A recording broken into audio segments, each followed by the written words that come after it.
Hello, this is Dave, and welcome to Equity Story.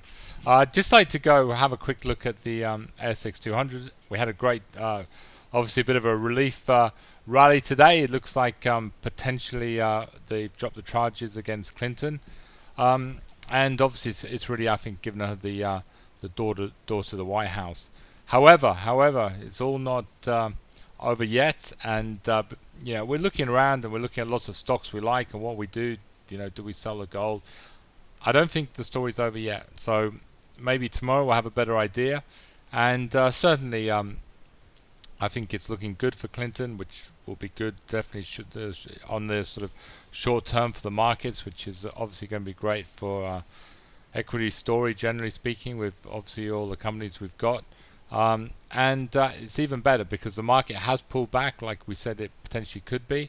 And there's going to be some great buying. There's some good stories that we can jump into. Even after, obviously some of the ones who are trending at the moment, where we are, BAP, obviously if we're in it, just hold. But again, this beautifully holding its long-term moving average. This could really have a nice move up if Clinton wins. As Vocus is absolutely great little telecommunications company, totally oversold. Perfect exhaustion patterns you see here, holding moving average, little buy signal. This next few months hopefully can recover pretty quickly. Again, FPH, good little story, starting to look a lot better. And ORE. I think the danger is, depends on your time frame. Certainly Evolution, Northern Star. I mean, we're not day trading them, but if short term, if Clinton gets in, gold could have a good sell-off actually, and could definitely bring these gold stocks back down to this sort of 2007 level, maybe where they were, maybe Evolution $2. And Northern Star actually had a great report today. It was a bit unlucky to get sold off. That's just all a Clinton story really, but again, it's sort of holding above the trend lines. But I think if you've got a very, very short term, if you're a bit of a day trader, I wouldn't be in gold at the moment.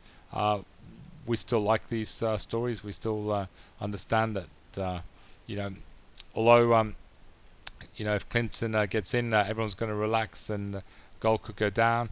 Surely, what we realize and what you often see next week, there's going to be another issue somewhere around the world, and you're going to see them going back into gold again. We like gold. We think medium term it's a great place to have some of the money. In some ways, what you would say with gold, Clinton is she's a big Yellen fan. She's a fan of obviously these low interest rates. She's a fan of pumping up the economy. This is only going to be good for gold. So certainly, I was thinking the other day if Trump gets in, gold's going to have a spurt up and would sell pretty quickly because Trump would, I think, over time. He's definitely going to want those interest rates a lot higher, which I think could hurt gold a lot. I think the fact you've got Clinton in with another 4 years of Obama policies, I think it's going to be really bullish for gold over the medium term. So certainly I wouldn't be, it might have a bit of pain, these gold stocks, if she gets in, but I wouldn't be rushing selling them. These companies are making a lot of money, and I think medium term gold is it's got to be part of your portfolio. It has to be in this environment we're living in. What I would say, we've got lots of little trending stocks. So obviously, stocks we like. We're just waiting on the elections here at the moment. Hansen Technologies, one of these great stories. We're itching to get it back on. Ramsey Healthcare, bang bang. Domino's, just turning out perfect. We've got heaps of stocks. I think over the next 3 or 4 days we can start putting out. I would have liked to maybe put out a few trends today, but I've just got to get some more clarification who's going to be winning this election, because obviously if Clinton does, we could potentially have and I think it'll be fairly short term, but we're going to have a pretty strong pullback, and we could have a 15 or 20% on the markets. And if we do that, I think it will slingshot up, so I wouldn't be panicking. But I think at the moment, we just want to wait till tomorrow, and then we'll make some calls. Likewise, we've got a number of 3-year growth stories we're looking to re-enter. If I think if Clinton is re-elected, and certainly Appin's got to be in there, as long as it doesn't jump up too high again. It's starting to look again holding that trend line absolutely beautifully. Little Catapult had a good day today, up 10%, but again doing all the right things. Next DC, some absolute beauties here. I mean, and it was starting looking really, really good.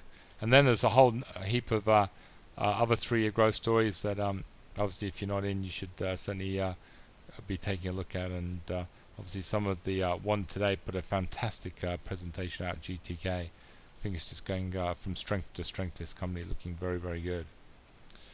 Anyway, that's all I've got to talk about tonight at Equity Story. We're getting excited. I think we're going to see a busy week. Hopefully, I do apologize. Equity Story has been a bit quiet of late with all the trends, but I think once we've got some stability that the markets aren't going to be collapsing in a heap on Wednesday, then I think we can start jumping into some more exciting trends. Anyway, thank you for listening to Equity Story, and I look forward to bringing you the report tomorrow night. Good night.